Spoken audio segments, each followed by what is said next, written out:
नमस्कार, स्वागत है आपके अपने YouTube चैनल एजुटेक पाठशाला में। जीवन में हमें कई बार ऐसी घटनाएं भी देखने को मिलती है कि व्यक्ति कोई बहुत अच्छा कार्य कर जाता है, लेकिन उसे वो सम्मान, वो प्रसिद्धि नहीं मिल पाती जिसका वो हकदार होता है। वैज्ञानिक समाज में भी एक ऐसी ही घटना हुई जिसमें एक व्यक्ति ने अपने प्रयोगों द्वारा बहुत अच्छा कार्य किया था। उनके कार्यों पर आज पूरी की पूरी विज्ञान की शाखा टिकी हुई है, लेकिन उस समय उनके कार्यों को किसी ने मान्यता नहीं दी, किसी प्रकार की कोई प्रसिद्धि में नहीं मिली। उनके गुमनाम जिंदगी के 15 वर्ष बाद में जब पुनर्खोज हुई तो पता चला कि उसके कार्य कितने ज़्यादा महत्वपूर्ण थे। और ऐसी ही शख्सियत का नाम है ग्रेगर जॉन मेंडल, जिन्होंने आनुवंशिकता के क्षेत्र में बहुत अच्छा कार्य किया था। उनके सम्मान में बाद में उन्हें फादर ऑफ जेनेटिक्स यानी कि आनुवंशिकी पिता की उपाधि के सुशोभित किया गया। आज हम कक्षा 10 के तीसरे अध्याय आनुवंशिकी यानी कि जेनेटिक्स में मेंडल के कार्यों को लेकर अध्ययन करेंगे। तो इनके अध्ययन बिंदु क्या क्या है? तो मेंडलवाद है। सबसे पहले मेंडलिज्म क्या होता है, मेंडलवाद की पुनः खोज कब हुई, कैसे, यानी रीडिस्कवरी ऑफ मेंडलिज्म। आनुवंशिकी की शब्दावली, कौन कौन सी शब्दावली जो उपयोग की गई मेंडलवाद को लेकर वो, और मेंडल के वंशागति के नियम एवं महत्व, Mendel's law of inheritance and importance, इसकी इम्पोर्टेंस क्या है और इसके ये जो नियम क्या है वो हम जानेंगे। तो वीडियो शुरू करने से पहले मेरा ये आग्रह रहेगा आपसे कि आप वीडियो को ध्यानपूर्वक देखें। हो सकता थोड़ा लंबा हो जाए, लेकिन एक साथ मैं पढ़ाने की कोशिश कर रहा हूँ ताकि आपको इसका एक पूर्ण रूप में समझ मिले कि ये पाठ है क्या। तो बढ़ते हैं अपने आज के विषय की ओर।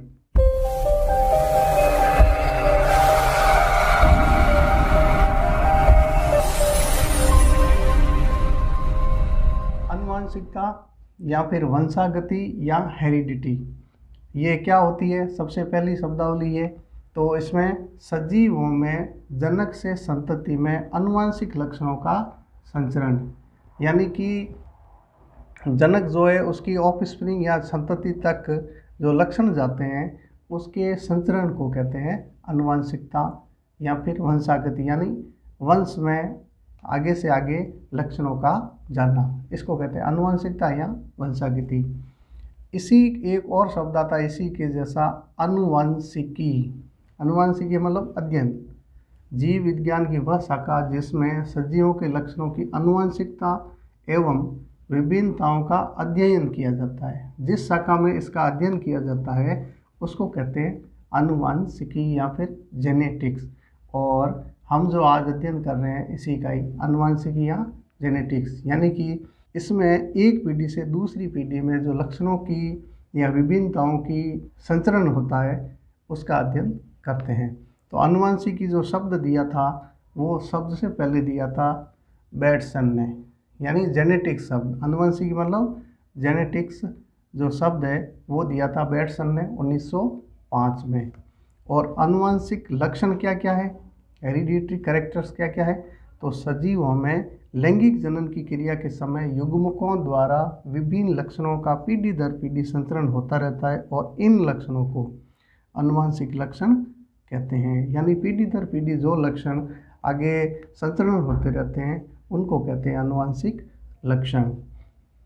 और ये जो आनुवंशिक यानी कि हेरिडिटी, आनुवंशिकता या फिर हेरिडिटी, ये शब्द दिया था 1863 में स्पेंसर द्वारा। फिर एक और शब्द आता है विभिन्नताएं यानी वेरिएशन। वेरिएशन क्या होता है कि लैंगिक जनन के दौरान जीन विनिमय यानी क्रॉसिंग ओवर होने के कारण एक ही जाति के सजीवों के मध्य परस्पर विभिन्नताएं पाई जाती है। तो एक ही जाति के अंदर विभिन्न प्रकार की विभिन्नताएं पाए जाना वो किसके कारण होता है कि जब क्रॉसिंग ओवर होता है जीन विनिमय के समय लैंगिक जनन के दौरान, तो उसको कहते हैं विभिन्नताएं। मेंडलवाद या मेंडलिज्म है जो ग्रेगर जॉन मेंडल ने उद्यान मटर पर, यानी कि इसको कहते हैं पाइसम सेटाइवम या फिर कहते हैं गार्डन पी, इस पादप पर संकरण प्रयोग किए थे और इस संकरण प्रयोग के परिणाम के आधार पर मेंडल ने आनुवंशिकता के नियम बनाए जिन्हें मेंडलवाद कहा जाता है। यानी कि मेंडल ने जो प्रयोग किए थे उद्यान मटर पर और उसके लिए जो नियम बनाए थे उस आधार पे उसको कहते हैं मेंडलवाद। और मेंडल जो है इसके बारे में हम जानते हैं तो मेंडल क्या है, आनुवंशिकी जिसको जनक कहते हैं, यानी कि फादर ऑफ जेनेटिक्स। मेंडल को कहते हैं फादर ऑफ जेनेटिक्स। इनकी जीवनी के बारे में हम अगर जानें तो इनका जन्म हुआ था 22 जुलाई 1822 में और ऑस्ट्रिया के हेजेनडार्क प्रांत के सिलीसियन ग्राम है ऑस्ट्रिया के हेजेनडार्क प्रांत का, उसमें इनका जन्म हुआ था। और पढ़ाई के उपरांत 1843 में ऑस्ट्रिया के ब्रून शहर के पादरी बने। इनको ये पढ़ाई के बाद में वहाँ के पादरी बने ऑस्ट्रिया के ब्रून शहर के, और यहीं पर रह के उद्यान मटर पर 7 वर्ष तक संकरण प्रयोग किए। यानी कि पौधे में संकरण जो किए जाते हैं, हाइब्रिडाइजेशन किए जाते हैं, उस पर उन्होंने प्रयोग किए। ये कब किए? 1856 से लेकर 1863 तक ये प्रयोग इन्होंने किए। और इन प्रयोगों के निष्कर्षों को सन 1865 में ब्रून सोसाइटी ऑफ नेचुरल हिस्ट्री के सामने शोध पत्र के रूप में प्रस्तुत किया और इनका प्रकाशन 1866 में हुआ। यानी कि इन्होंने जो प्रयोगों का निष्कर्ष किया था ब्रून सोसाइटी ऑफ नेचुरल हिस्ट्री के समक्ष रखा और ब्रून सोसाइटी ऑफ हिस्ट्री ने 1866 में इनका प्रकाशन करवाया। इस शोध पत्र कार्य पर किसी का ध्यान नहीं गया। इस समय जब मेंडल द्वारा ये शोध पत्र प्रकाशित किया गया था तो किसी का भी इस पर ध्यान नहीं गया। यानी कि उस समय स्थिति अलग थी, क्योंकि इस समय क्या था, वैज्ञानिक जो समाज था उनका ध्यान था चार्ल्स डार्विन पर। चार्ल्स डार्विन ने एक सिद्धांत दिया था स्ट्रगल ऑफ एग्जिस्टेंस। उनकी एक पुस्तक प्रकाशित हुई थी origin of species. Origin of species में स्ट्रगल ऑफ एग्जिस्टेंस एक उन्होंने सिद्धांत दिया था, उस पर वैज्ञानिक समाज का पूरा ध्यान था, वो उसकी स्टडी पर लगे हुए थे। और इसका प्रकाशन इसी समय लगभग जब मेंडल के इन नियमों का प्रकाशन हुआ उसी समय, यानी कि 1859 में चार्ल्स डार्विन की पुस्तक का प्रकाशन हुआ था। तो लगभग इसी काल में होने के कारण मेंडल के जो कार्य थे वो छिपे रह गए या फिर किसी का ध्यान नहीं गया। और इसी गुमनामी में मेंडल की जो मृत्यु है 1884 में हो गई। इसलिए कहा जाता है कि कभी कभी व्यक्ति इतने अच्छे कार्य कर जाता है लेकिन किसी का ध्यान नहीं जा पाता है और वो उसका सम्मान प्राप्त नहीं कर पाता है। लेकिन बाद में मेंडलवाद की पुनः खोज हुई। इस पर जब स्टडी हुई 1900 में 3 वैज्ञानिक द्वारा इसकी पुनः खोज हुई। कौन कौन से 3 वैज्ञानिक थे? ह्यूगो डी ब्रीज या हॉलैंड के थे, कार्ल कोरेंस जर्मनी के थे, एरिक वॉन शर्मैक जो ऑस्ट्रिया के थे। इन तीनों ने ही अलग अलग जगह ये अलग अलग जगह, जैसे इन्होंने हॉलैंड में रह के, इन्होंने जर्मनी में रह के और इन्होंने ऑस्ट्रिया में रह के मेंडल की इन शोध पत्रों पर कार्य किया कि खोज को प्रकाश में लाया।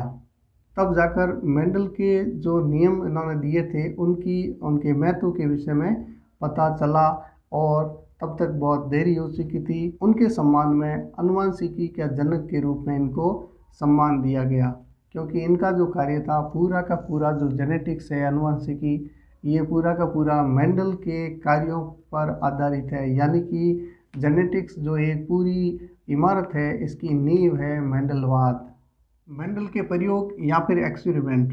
अब मेंडल के प्रयोग या एक्सपेरिमेंट में सबसे पहले जो मेंडल ने चयन किया था उद्यान मटर का, पाइसम सेटाइवम, या फिर इसको कहते हैं गार्डन पी। तो इसके चयन का कारण क्या था? तो सबसे पहला कारण था कि ये 1 वर्षीय पादप था। 1 वर्षीय पादप लेने का कारण था कि कम समय में अधिक पीढ़ियों का अध्ययन संभव था। और इसी प्रकार ये जो उद्यान मटर था वो द्विलिंगी पुष्प वाला था, यानी कि बाइसेक्सुअल फ्लावर्स का था। और बाइसेक्सुअल फ्लावर्स का जो फायदा क्या है, इससे स्वपरागण यानी सेल्फ पॉलिनेशन द्वारा समयुग्मी यानी होमोजाइगस जो पादप हैं या शुद्ध वंशक्रम वो प्राप्त किए जा सकते हैं। ये होमोजाइगस क्या है वो आगे हम पढ़ रहे हैं, अभी आप थोड़ा इसको ध्यान रखना होमोजाइगस को। और फिर विपुंसन यानी इमेस्क्यूलेशन, यानी कि कुछ जो उसके अंदर पुंकेसर है उनको निकाल के कृत्रिम रूप से जो पर परागण है वो कराया जा सकता था इसके द्वारा। तो एक कारण ये भी था। दूसरा था इसमें विभिन्न लक्षण, विपर्यासी लक्षण यानी कॉन्ट्रास्टिंग कैरेक्टर जो है इसमें पाए जाते थे। यानी कि ये जो कॉन्ट्रास्टिंग कैरेक्टर हम इधर पढ़ेंगे कि एक लक्षण का विपरीत लक्षण जो उपस्थित होना, तो वो ऐसे 7 लक्षण इसमें पाए जाते थे, जिसके कारण मेंडल ने उद्यान के मटर पर प्रयोग करना शुरू किया था। तो ये विपर्यासी जो लक्षण है ये कौन कौन से थे, इसमें सारणी के द्वारा हम समझेंगे। जैसे ये पादप के लक्षण हैं, फिर इनमें जो विपर्यासी लक्षण मतलब एक प्रभावी लक्षण होगा, दूसरा अप्रभावी लक्षण होगा, जो कभी कभी प्रभावी के नहीं होने की स्थिति में ये प्रभावी होगा या फिर प्रकट होता है। तो पादप का पहला लक्षण है इसका पादप की ऊंचाई को लेकर था। एक तो लंबापन है इसका टॉल, और दूसरा बौना भी होता है जिसको कहते हैं ड्वार्फ, जो अप्रभावी होता है सामान्यतः। लेकिन अगर लंबे के गुण उसमें नहीं है जीन, तो फिर बौना का जो लक्षण है वो प्रभावी हो जाएगा, यानी कि पौधा बौना होगा। फिर पुष्प की स्थिति कक्षीय है या अग्रस्त है। अग्रस्त का मतलब सबसे सिरे पर, तो ये अप्रभावी है। ज़्यादातर क्या एक्सियल होगी यानी ब्रांच के बीच में, इसको कहते हैं कक्षीय, इसको कहते हैं अग्रस्त। तो प्रभावी लक्षण कौन कौन से, ये भी हमें एग्जाम में कभी कभी ये आता है कि इसमें से प्रभावी लक्षण कौन सा है, अप्रभावी लक्षण कौन सा है। ये ऑब्जेक्टिव टाइप में भी हो सकता है और अति लघु उत्तरात्मक प्रश्न है उसमें भी हो सकता है। तो पुष्प की स्थिति जो कक्षीय है वो प्रभावी है और अग्रस्त है वो अप्रभावी है। इसी प्रकार परिपक्व फली जो होती है उसकी आकृति अगर फूली हुई है, परिपक्व फली की बात है, अगर फूली हुई है यानी कि इन्फ्लेटेड है तो ये प्रभावी लक्षण है, और अगर संकीर्णित है कॉन्स्ट्रिक्टेड है तो फिर इसको कहते हैं अप्रभावी। फिर अपरिपक्व फली यानी कि कच्ची फली जो है उसका रंग अगर हरा है तो ये प्रभावी है, और येलो है तो ये अप्रभावी है।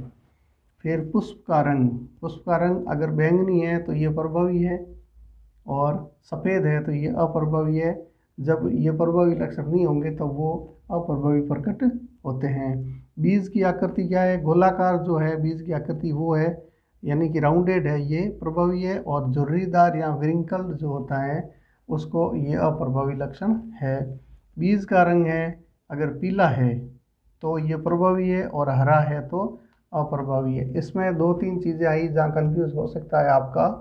तो हरे रंग को लेकर, हरा रंग जो प्रभावी होगा वो कच्ची फली या फिर अपरिपक्व फली का है, वो हरा रंग प्रभावी है। लेकिन वही अगर बीज की बात करें तो हरा रंग अप्रभावी होगा, तो यहाँ पीला रंग प्रभावी है। तो बीज के लिए पीला रंग प्रभावी है और फली के लिए हरा रंग प्रभावी है, ये याद रखना हमें। दूसरा जो है लंबा और बौना, ये लंबा जो है हमेशा प्रभावी होगा पौधे की जो ऊंचाई की लेकर।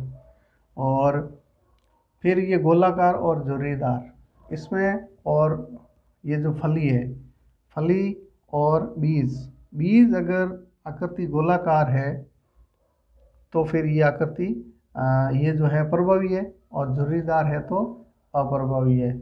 और इसको फली को लेकर जो परिपक्व फली को लेकर जो बात होती है उसमें ये कि अगर फूली हुई है यानी कि गोलाकार है तो ये प्रभावी है, और संकीर्णित यानी धसी हुई हो, उसकी रिंकल्ड हो, उसमें सलवटें हो, तो ऐसी जो स्थिति है वो अप्रभावी की लक्षण की है। मेंडल के वंशागति के नियम, Mendel's law of inheritance. Mendel ने कुछ नियम प्रतिपादित किए थे जिसको मेंडल के वंशागति के नियम के नाम से जाना जाता है। और उसके ये 3 नियम थे उन्होंने मुख्य रूप से दिए थे। उनका नाम है प्रभाविता का नियम यानी लॉ ऑफ डोमिनेंस, और पृथक्करण का नियम, या फिर कहेंगे कि युग्मकों की शुद्धता का नियम। तो लॉ ऑफ सेग्रीगेशन या फिर प्योरिटी ऑफ गैमेट्स। फिर तीसरा जो दिया था वो था स्वतंत्र अपव्यूहन का नियम, लॉ ऑफ इंडिपेंडेंट असॉर्टमेंट। तो ये तीन जो नियम दिए थे इसके बारे में जानते हैं। सबसे पहला है प्रभाविता का नियम, लॉ ऑफ डोमिनेंस क्या है, तो ये संकरण के परिणाम पर आधारित है। एक संकर संकरण मतलब कि प्रथम पीढ़ी जो आती है एक संकरण के बाद में, उसका जो परिणाम मिला उसके आधार पर ये जो नियम है वो दिया गया है। अभी इस पे आगे देखते हैं उसको कि पहले ये है क्या प्रभावित नियम कि किसी लक्षण के विपर्यासी मतलब विपरीत, जो एक दूसरे के विपरीत दो गुण एक साथ होते हैं, जैसे लंबा है तो बौना भी है, झुर्रीदार है तो गोलदार भी है, इस तरह से। तो विपर्यासी समयुग्मजी पादपों में संकरण पीढ़ी में अपनी अभिव्यक्ति जो दर्शाता है, यानी कि अगली पीढ़ी में जो लक्षण दर्शाता है अपना, उसको कहते हैं प्रभावी, और जो नहीं दर्शा पाता उसको कहते हैं अप्रभावी। तो डोमिनेंस या प्रभावी और अप्रभावी यानी रिसेसिवनेस। तो ये जो लक्षण है, अब यहाँ समझते हैं हमें कि मान लिया कि ये एक पौधा है समयुग्मी, यानी कि ये जो पूरी तरह से जो इसके युग्म है लंबा पौधा है और ये शुद्ध है एकदम, तो इसका बड़ी टी से हम इसको डिनोट कर रहे हैं। और ये बौना पौधा है और ये समयुग्मी यानी कि होमोजाइगस है, यानी कि शुद्ध रूप से ये इसके बौनेपन के दोनों ही लक्षण इसमें है, जो जीन है दोनों ही बौने के हैं। तो ये भी शुद्ध है और ये भी शुद्ध है। ये जो लंबा गुण है उसका शुद्ध है और ये बौनेपन का शुद्ध गुण है। इनको जब संकरण कराया जाता है तो इनका एक ये युग्मक ले लिया, इधर से इसका एक युग्मक ले लिया, जब इसका संकरण होगा तो पहली पीढ़ी हमें प्राप्त होगी। इस पहली पीढ़ी में जो प्राप्त होगा, हालांकि इसका लक्षण है वो लंबेपन का होगा, लेकिन ये समयुग्मी नहीं है, ये विषम युग्मी हो जाता है। विषम कैसे, ये जो दोनों लक्षण है एक प्रभावी है एक अप्रभावी है, इनके साथ रहेगा तो ये अप्रभावी लक्षण जब प्रभावी के साथ रहता है तो अपने को प्रकट नहीं करता है।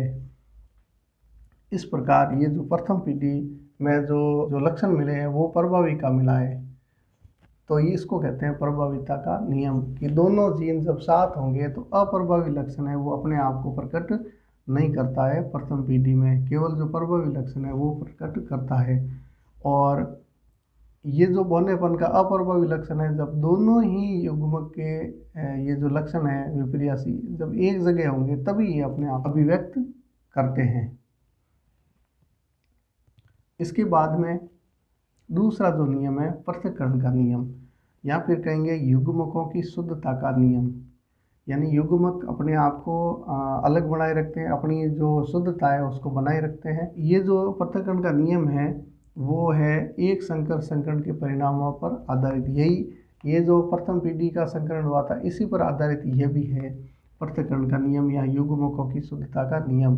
तो क्या है, F1 पीढ़ी के संकर जो विषम युग्मी है ये के युग्मक बनते समय दोनों युग्म विकल्पी, जब ये बन रहा था दोनों युग्म विकल्पी ये जो है एक दूसरे से पृथक होकर अलग अलग युग्मकों में चले जाते हैं, अतः इसे पृथक्करण का नियम या फिर विसंयोजन का नियम कहते हैं।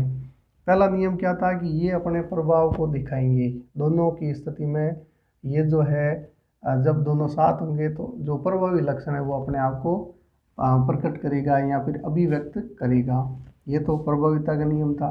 पृथक्करण का नियम क्या है कि जब F1 पीढ़ी के युग्मक आपस में मिल रहे होते हैं उस समय ये जो दोनों लक्षण हैं ये एक दूसरे से पृथक होके, ये साथ नहीं रहेंगे, एक दूसरे से पृथक होके मिलेंगे ये, तो इसको कहते हैं पृथक्करण का नियम। और युग्मक अपने आप में एक पूरा यूनिट इकाई के रूप में ये आगे चलता है, इसलिए युग्मकों की शुद्धता का नियम भी कहते हैं। ये शुद्ध रूप से आगे अगली पीढ़ी में जाते हैं। फिर आ जाता है कि प्रत्येक युग्मक में एक जो लक्षण है कि युग्म विकल्पी पाया जाता है, एक युग्म विकल्पी प्रत्येक लक्षण का पाया जाता है। लंबा है तो बौना भी है, गोल है तो झुर्रीदार भी है, पीला है तो हरा भी है, इस तरह से। अतः इसे युग्मकों की शुद्धता का नियम भी कहते हैं। शुद्धता का नियम इसलिए कहते हैं कि युग्मक जो अपना गुण रखते हैं वो जब भी अभिव्यक्त होने का मौका मिलता है वो अपने गुणों को अभिव्यक्त करते हैं। वो अपने अंदर जो गुण हैं उनको हमेशा लिए रहते हैं, उसकी शुद्धता बनाए रखते हैं। नियम है स्वतंत्र अपव्यवन का नियम, law of independence assortment. Law of independent assortment में क्या है, ये द्विसंकरण के परिणामों पर आधारित है। द्विसंकरण मतलब कि इसमें दो लक्षण लिए गए हैं और प्रथम पीढ़ी के बाद में स्वपरागण के माध्यम से जो परिणाम प्राप्त हुए हैं उसके आधारित ये स्वतंत्र अपव्यवन का नियम है। अब क्या है ये, यदि दो या दो से अधिक विपर्यासी लक्षण हो, यानी कि जो विपरीत एक दूसरे के लक्षण जो साथ में है, युक्त पादपों का संकरण कराया जाता है तो एक लक्षण की वंशागति है वो दूसरे लक्षण की वंशागति पर कोई प्रभाव नहीं पड़ता। यानी कि जैसे ये पीला और गोलाकार है, पीलापन और गोलाकार होना ये दोनों लक्षण अलग अलग है, हरा और झुर्रीदार होना ये दोनों लक्षण अलग अलग है, लेकिन जब ये अगली पीढ़ी में जाते हैं लक्षण तो इन लक्षणों की एक दूसरे पर कोई प्रभाव नहीं होता है, ये स्वतंत्र होते हैं। अर्थात विभिन्न लक्षणों के युग्म विकल्पी, ये जो युग्म विकल्पी एलील्स, इसको एलील्स कहते हैं ये वाले, तो ये एक दूसरे के प्रति स्वतंत्र रूप से व्यवहार करते हैं, इनका एक दूसरे पर प्रभाव नहीं डालना ये होता है। इसको कहते हैं स्वतंत्र अपव्यवन का नियम, यानी कि ये जो लक्षण है वो एक दूसरे से स्वतंत्र है। अब इसमें देखें हम पीला गोलाकार जो लक्षण है उसमें देखें ये बड़े वाई में और बड़े आर में है, इसका जो युग्मक ये ले लिया वाई आर में। हरा और झुर्रीदार है, इसको छोटे वाई में और छोटे आर में लिया और ये वाई आर के रूप में ले। ये युग्मक जब मिलते हैं तो ये F1 में हमें ये मिलता है, F1 में तो ये क्या होगा, पीला होगा और गोलाकार होगा। ये जो लक्षण है जो अप्रभावी है ये यहाँ पे प्रभावी नहीं होंगे, प्रकट नहीं होंगे। तो ये F1 में जो ये हुआ ये हमें मिला। इसका स्वपरागण करने पर ये हमें एलील्स मिलेंगे इस रूप में। इनका जब हम आपस में स्वपरागण करवाते हैं तो हमें ये स्थिति मिलती है, इतने सारे जो है लक्षण हमें मिलते हैं। तो इसको समझने की कोशिश करें, इसको ही कहते हैं द्विसंकर संकरण। द्विसंकर संकरण यानी कि दो लक्षणों को लेकर प्रथम पीढ़ी के बाद में उनका स्वपरागण कराते हैं तो हमें ये स्थिति मिलती है। तो सबसे पहला जो ये युग्मक उसमें वाई आर है, ये पीला और राउंड है, फिर ये पीला और झुर्रीदार हो जाएगा, फिर हरा और राउंड हो जाएगा, फिर ये हरा और झुर्रीदार हो जाएगा। इस तरह से ये भी ये लक्षण है, इनको जब आपस में ये मिलेंगे तो ये स्थितियाँ हमें मिलती है। ये सबसे पहले ये मिलेगी दोनों को मिलने के बाद, और इनकी आपस में मिलने पर पीला गोलाकार, हालांकि लक्षण ये होंगे लेकिन जीनोटाइप यानी कि जीन इनके ये होंगे। जीन का मतलब है आंतरिक स्थिति जीन के स्तर की, यानी कि जीन कौन कौन से होंगे लक्षण वाले ये होगी, जबकि बाहर से वो दिखने में जो उसके लक्षण प्रकट होंगे प्रभावी के वो अलग दिखेंगे। तो पीला गोलाकार है, हालांकि इसकी जो युग्मक है वो होमोजाइगस नहीं होके हेट्रोजाइगस है, यानी कि विषम युग्मी है, ये होमोजाइगस हो जाएगा। तो पीला गोलाकार इसको कहते हैं लक्षण प्रारूप, और ये जो है जीन प्रारूप हो जाएंगी। तो इस तरह से ये स्थितियाँ हमें मिलती है। तो इसमें जो दो तरह के लक्षण, एक तो लक्षण प्रारूप यानी कि फिनोटाइप, दूसरा है जीन प्रारूप या फिर जीनोटाइप। तो लक्षण प्रारूप हमें क्या मिलता है इसमें कि लक्षण प्रारूप का पहला अर्थ ये होता है बाह्य प्रतीति, यानी कि बाहरी रूप से जो लक्षण है शारीरिक रूप से वो क्या दिखाई देते हैं उसको कहते हैं लक्षण प्रारूप, फिनोटाइप। तो ये जो हमें मिलता है वो मिलता है 9:3:3:3:1, यानी 9:3:3:1। 9 जो है ये कितने मिलेंगे, ये अनुपात में, ये पीला और गोलाकार, पीला और गोलाकार टोटल हमें इसमें 9, ये कुल हम जोड़ते हैं जब, तो ये 16 स्थितियाँ मिलती है। 4 और 4, ये 16 स्थितियों में से क्या पाया गया कि जो लक्षण प्ररूप है वो पाया जाता है कि 9 जो सबसे ज़्यादा वो पीला है और गोलाकार है, 3 जो मिलते हैं वो हरा गोलाकार मिलता है, 3 और जो मिलते हैं वो पीला झुर्रीदार मिलता है, और 1 जो मिलता है हरा झुर्रीदार मिलता है। हालांकि जीन के स्तर पर ये विषमयुग्मी भी हो सकते हैं और समयुग्मी भी हो सकते हैं, लेकिन लक्षण जो है बाहरी रूप से जो नज़र आता है वो ये आते हैं। तो ये तो हो गए लक्षण प्ररूप इसके। और जब इसके जीन के स्तर पर, यानी कि आंतरिक स्थिति, अनुवंशिकीय रचना, जीन प्ररूप मतलब हमारे अनुवांशिक रूप से हमारे अंदर जो जीन है वो किस तरह से उसकी रचना है, उसकी स्थिति क्या है, उसके आधार पे जो हम कहते हैं तो उसको कहते हैं जीन प्ररूप या जीनोटाइप। तो वो जीनोटाइप क्या मिलता है इस संकरण के दौरान, तो ये मिलता है 1:2:2:4:1:1:1:1, ये जो है हमें प्ररूप मिलता है। ये क्या क्या है देखो, ये बड़े वाई में ये सिर्फ एक ही मिलता है ऐसा, जो दोनों ओर से होमोजाइगस है, दोनों संकर या लक्षण की ओर से होमोजाइगस ही है। इसी प्रकार ये होमोजाइगस एक है जिसको कहेंगे हरा झुर्रीदार, और इसको कहेंगे पीला गोलाकार। ये 2 स्थितियाँ मिली, बाकी सारे के सारे हमें विषम युग्मी मिलेंगे। जैसे ये 2 ऐसे रेशियो मिलेंगे, स्थितियाँ 16 की 16 है पूरी, लेकिन ये बाकी जो सारे मिलेंगे वो विषम युग्मी मिलेंगे। तो इस प्रकार द्विसंकर संकरण के द्वारा हमें 16 स्थितियाँ मिलती है और इसके लक्षण और जीन प्ररूप इस तरह से मिलते हैं। कि मेंडल की इतनी सफलता का कारण क्या था। मेंडल एक ऐसा वैज्ञानिक था जिसने इस तरह की सफलता प्राप्त की थी। मेंडल से पहले कई वैज्ञानिकों ने भी ये प्रयोग द्वारा मटर के पौधे का भी प्रयोग किया और ऐसे प्रयोग किए थे, लेकिन मेंडल को ही इसकी सफलता क्यों मिली इसके बारे में देखते हैं। तो इसका कारण यह है कि पहला ही कारण है कि एक समय में एक ही लक्षण की इन्होंने जो वत्सा गति होती है उसका अध्ययन किया था, यानी कि एक लक्षण को इन्होंने आधार बना के उसकी स्टडी की था। दूसरा, इनको जो आंकड़े जो प्राप्त हुए थे प्रयोग द्वारा उनका इन्होंने सांख्यिकीय विश्लेषण किया था, स्टैटिस्टिकल एनालिसिस इन्होंने किया। और तीसरा जो था पादप का चुनाव जैसे कि गार्डन पी का किया। और गार्डन पी की क्या विशेषता है आप जानते हैं कि ये एनुअल है, वार्षिक है इसकी आयु, और फिर ये द्विसंकरी है भी, विपर्यासी गुण पाए जाते हैं इसमें, कई तरह के 7 तरह के लक्षण है, बहुत ज़्यादा ये।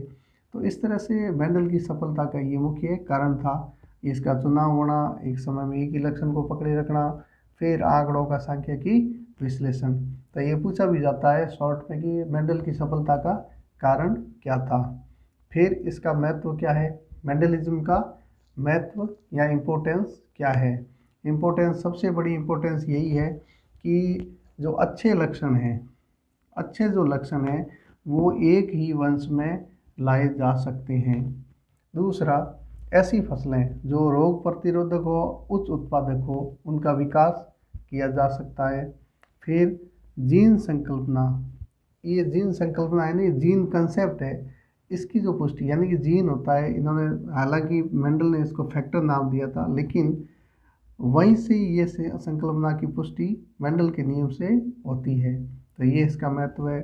दूसरा, सूझने की या यूजने की जो शाखा है विज्ञान की, जिसमें मानव जाति में सुधार के लिए अध्ययन किया जाता है, और वो जो है मेंडल के नियमों पर आधारित है, ये इसका महत्व है। इस तरह से मेंडल की सफलता और इसका महत्व ये है। कुछ शब्दावली जो मेंडल के नियम के पढ़ने के समय हमें आनी चाहिए थी, तो उसका हम जानते हैं कि किस तरह से है। तो आनुवंशिक शब्दावली में क्या क्या आया था, एक शब्द आया था जीन, यानी जीन क्या है, तो उसमें हम जीन को कहते हैं कि किसी लक्षण को नियंत्रित करने वाला कारक है, उसको कहते हैं जीन। जीन है वो किसी लक्षण को नियंत्रित करता है। और मेंडल ने इसके लिए क्या शब्द यूज़ किया था? फैक्टर। और जॉनसन ने ये जीन शब्द इसके लिए दिया था, जो लक्षण को नियंत्रित करता है। एक और शब्द आया था युग्म विकल्पी या फिर एलील या एलिलोमॉर्फ, इसको कहते हैं। एक लक्षण को नियंत्रित करने वाले जीन के दो विपर्यासी स्वरूपों को युग्म विकल्पी कहते हैं। अब दो विपर्यासी स्वरूप क्या? या तो लंबा है या बौना है, पीला है या हरा है। इस तरह से ये दो जो विपर्यासी गुण है परस्पर, इनको नियंत्रित करने उसको कहते हैं युग्म विकल्पी। यानी लंबापन, बौनापन, ये जैसे उदाहरण दे रहे हैं, तो जीन के दो विपर्यासी स्वरूपों को क्या कहते हैं? युग्म विकल्पी। फिर समयुग्मी। समयुग्मी का मतलब है कि लक्षण को नियंत्रित करने वाले जीन के दोनों युग्म विकल्पी का एक समान होना। मतलब कि जैसे ये दोनों युग्म विकल्पी है, ये टीटी है यानी कि बड़े है, और ये होमोजाइगस है, दोनों एक जैसे हैं। या फिर चाहे लंबेपन के हों चाहे बौनेपन के हो, ये बौनेपन का है तो भी ये दोनों सेम है, इसलिए इसको होमोजाइगस या समयुग्मी कहते हैं। लेकिन यही जब स्थिति चेंज हो जाती है इस तरह से, तो फिर इसको कहते हैं हेट्रोजाइगस या फिर विषम युग्मी। फिर आ जाता है संकर पूर्वज संकरण, बैक क्रॉस कहते हैं। ये बैक क्रॉस हमको बीच में पढ़ना था, लेकिन दोनों तरफ ये था, शब्दावली में था, इसलिए हमको यहाँ पढ़ना ज़्यादा बेहतर है। तो बैक क्रॉस में क्या होता है कि F1PD जो हमें मिली थी, उसका क्रॉस वापस उसके प्रभावी या अप्रभावी जो लक्षण वाले गुण हैं उनके साथ जब करवाया जाता है तो उसको कहते हैं बैक क्रॉस। ये बैक क्रॉस दो प्रकार का होता है, या तो बाह्य संकरण होता है या फिर परीक्षण संकरण कहते हैं इसको। बाह्य संकरण यानी आउट क्रॉस, और परीक्षण संकरण यानी कि टेस्ट क्रॉस। बाह्य क्रॉस में क्या होता है? प्रथम पीढ़ी को प्रभावी जनक के साथ जब संकरण कराया जाता है तो इसको कहते हैं बाह्य संकरण या आउट क्रॉस। और इसमें जो लक्षण प्रारूप मिलेंगे हमें, लक्षण प्रारूप मिलेंगे वो 50-50% होंगे। यानी कि जो प्रभावी लक्षण वाले वो 50% होंगे और अप्रभावी लक्षण वाले वो 50% होंगे। लेकिन ये 50% जो मिलेंगे ये विषम युग्मी होंगे और ये समयुग्मी होंगे। और समयुग्मी में भी ये जो है प्रभावी लक्षण वाले होंगे। लेकिन यही परीक्षण संकरण टेस्ट क्रॉस करवाया जाता है तो उसमें क्या होता है? F1PD को जो अप्रभावी जनक है उसके साथ करवाया जाता है। तो ऐसी स्थिति में भी सेम यही मिलता है कि 50% और 50% जो है वो जीनोटाइप मिलता है। लेकिन ये होमोजाइगस होगा यानी कि समयुग्मी होगा, और ये अप्रभावी जनक का समयुग्मी होगा, और बाकी विषम युग्मी 50% होंगे। इस तरह से इसका ये जीनोटाइप और फिनोटाइप होगा। तो आज ये हमारा चैप्टर क्लोज होता है, और मुझे आशा है कि आपको ये सारा समझ में आया होगा। एक बार और आप देख सकते हैं वापस वीडियो के द्वारा कि जहाँ समझ में नहीं आया पॉज करके समझ सकते हैं, और इसके द्वारा आप नोट्स भी बना सकते हैं देख के। और वीडियो मुझे विश्वास है कि आपको अच्छा लगा होगा, तो ज़्यादा से ज़्यादा लोगों के बीच में शेयर करें, इसको सब्सक्राइब करें, और मिलते हैं एक नई वीडियो के साथ। तब तक के लिए